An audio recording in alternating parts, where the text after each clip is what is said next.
Pessoal, esse vídeo, na verdade, é uma reflexão que eu andei tendo esses dias, né? Como vocês sabem, eu faço só avaliação neuropsicológica. As pessoas, você faz terapia? Eu falo, não, eu faço avaliação neuropsicológica porque eu acredito que a avaliação neuropsicológica demanda muito e tem várias nuances, os transtornos de neurodesenvolvimento são muito amplos e por uma escolha pessoal minha, eu optei por me dedicar só para entender, né, esse processo avaliativo neuropsicológico. Aí, a gente precisa trazer, principalmente você, neuropsicólogo, né, uma reflexão de que a criança, ela é um ser ativo no processo de avaliação e não passivo. O processo de avaliação neuropsicológica, ele é um processo dinâmico, ele não é um processo estático, que a criança vai lá para o teu consultório e você vai aplicar um monte de teste, né? Ela vai responder, você vai dar um laudo no final. Não. Então, assim, você vai, né, mapear esse funcionamento cognitivo, né, e esses padrões de interação comportamental e emocional para entender melhor as queixas, né, que a criança tem apresentado no dia a dia.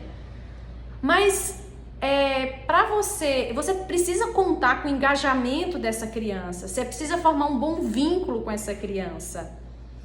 E foi assim, eu cometi muitos erros ao longo desses anos e que isso foi servindo para que eu mudasse também, remanejasse algumas formas, né, dessa chegada da criança ao processo, ao setting terapêutico, ao ambiente avaliativo.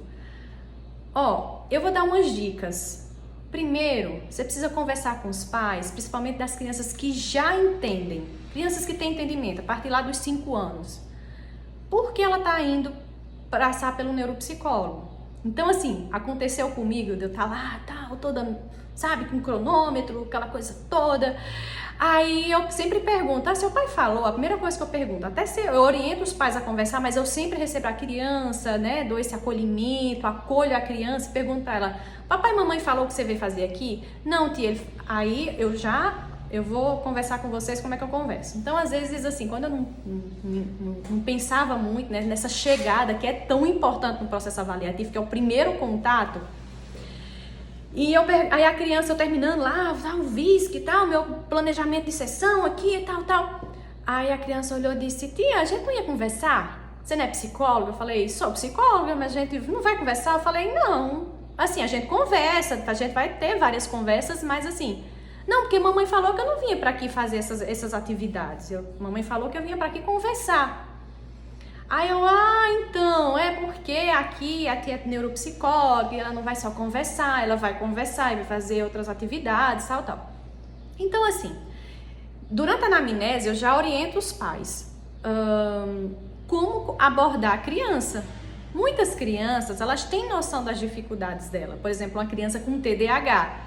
Então, diante da queixa da anamnese que os pais me trouxeram, e que os pais muitas vezes falam assim, Gilmar, eu converso com ele, eu falo assim, olha, filho, se controla. Eu falo, mamãe, eu não consigo me controlar. Então eu já oriento, quando você chegar em casa, você conversa com ele, diz assim, filho, sabe quando você tá na escola e que você não consegue esperar a sua vez, e você se mexe, e você não consegue ficar parado, e que você não consegue, às vezes, seguir os comandos que tia fulano tá falando, sabe, de forma calma, sabe essas dificuldades que você tem? Mamãe precisa entender, papai precisa entender melhor, porque isso pode significar que pode ser que não seja sua culpa, e na verdade não é culpa da criança, né? E a gente precisa pensar em formas de ajudar você a controlar esses comportamentos.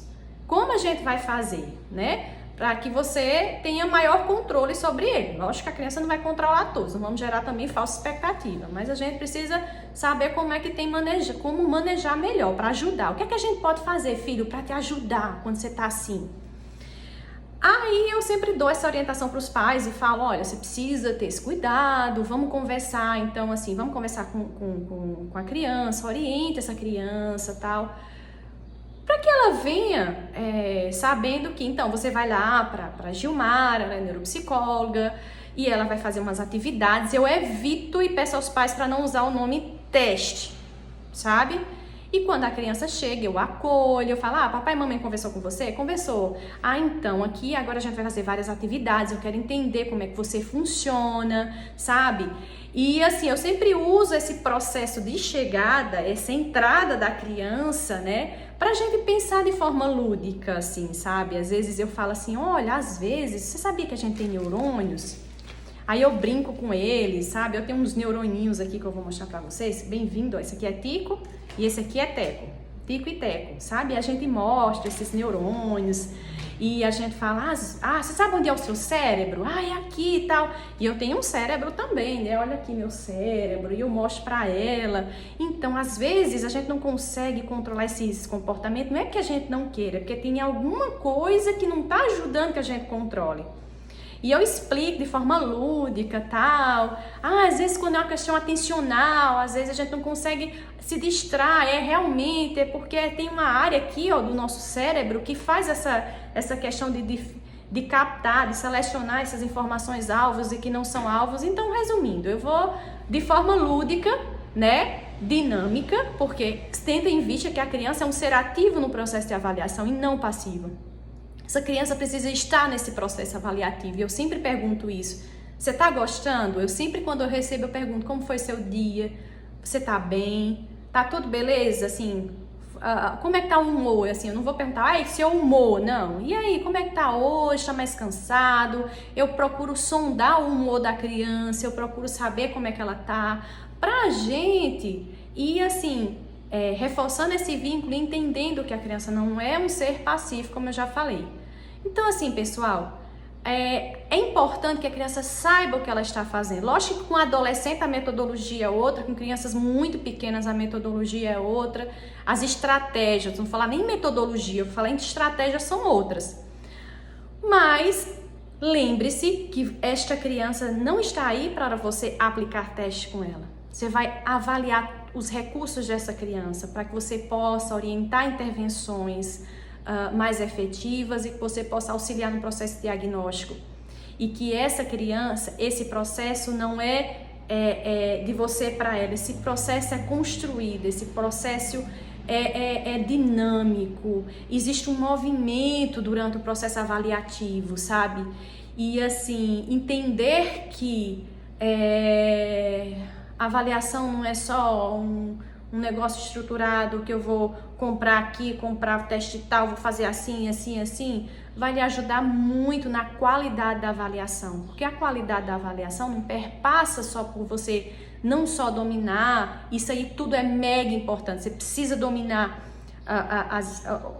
o construto teórico das funções cognitivas, você precisa dominar aquele transtorno de neurodesenvolvimento que você está investigando, quais são as principais características, quais são as principais relações de déficit neuropsicológico dentro desse contexto. Você precisa dominar esse instrumento, você precisa saber, assim, ter um mínimo de base, né, neuroanatômica e psicofarmacológica durante o processo. Isso tudo é mega, ultra importante, mas também entenda, a criança precisa estar engajada no processo, para que esse processo não seja frio, para que esse processo seja uma oportunidade também de você conhecer essa criança. E já toda oportunidade avaliativa é uma oportunidade psicoeducativa. Então, a avaliação não é só te levar, aplicou o teste, entrega o pai e a mãe, não. Mas quando você vai conhecendo essa criança, você já vai começando a ter uma oportunidade de psicoeducação. Então, vamos entender esses aspectos para a gente não pensar neuropsicologia nessa coisinha de caixinha, sabe?